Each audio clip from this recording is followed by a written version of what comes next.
Bonjour à tous.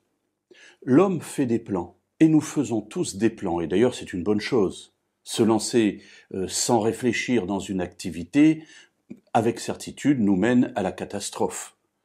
Donc s'asseoir, faire des plans est une bonne chose. Alors nous construisons notre avenir en quelque sorte.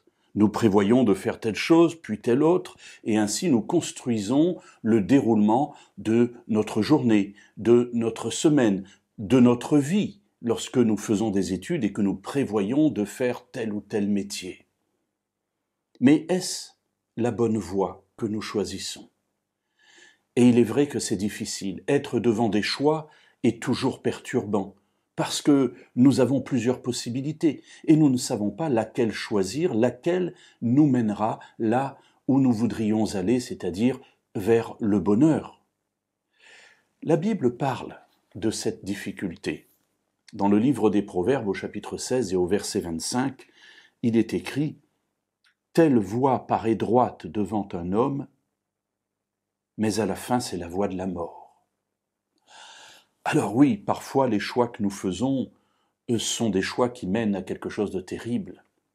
Et si le livre des Proverbes en parle, ce n'est pas pour mettre un point final à la discussion en disant, bien voilà, telle voie paraît droite, et puis quand l'homme l'a choisi, il va de manière définitive vers la mort.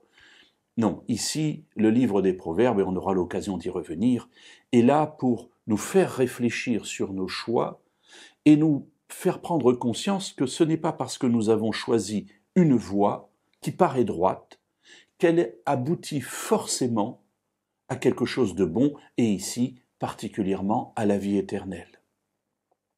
Et le livre des Proverbes, comme toute la Bible d'ailleurs, va nous encourager à remettre nos choix entre les mains de Dieu, afin qu'il éclaire ces choix et qu'il éclaire ensuite le sentier sur lequel nous nous trouvons, pour nous permettre de nous rendre compte vers quelle issue mène ce choix.